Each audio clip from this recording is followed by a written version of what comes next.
So right now we are setting the pins in the recoater so that they're both at the correct height. And this is the first step of the process before doing the platform or pin leveling. So we have the recoater positioned the long way on the platform. You know, the granite is within 2 to 4 micron tolerance, ideally.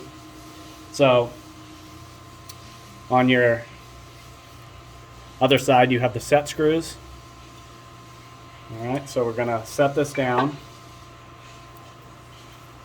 You take a 50 and a 60 micron feeler gauge. You put the 50 micron underneath the blade. I'll move this back a little bit. The 50 micron under the blade.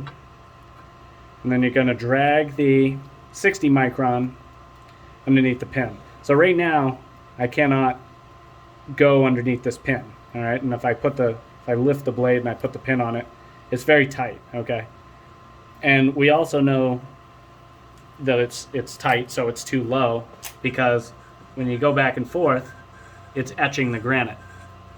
So we should not be contacting the granite with the pin. So what we're going to do is put your feeler gauges under there, loosen up your set screw. That way your pin can freely move in and out.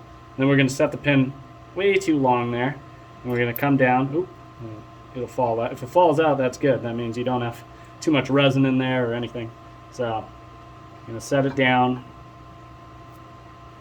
on your gauge. Again, 50 under there, 60 here, to create that 10 micron gap. And then what you're going to do, and this is kind of the harder part, I'm going to start to tighten this up a little bit. See, when you tighten it, it's going to want to lift the pin or move the pin, or in general just not have the pin where you want it to be. So you're going to place some constant downward pressure on the pin and tighten it at the same time. And if you did it right, you should be able to swing this 60 micron gauge in and out, and it should have some moderate resistance on it. So the pin, and you can't see it, but the pin is scratching the feeler gauge, which is good.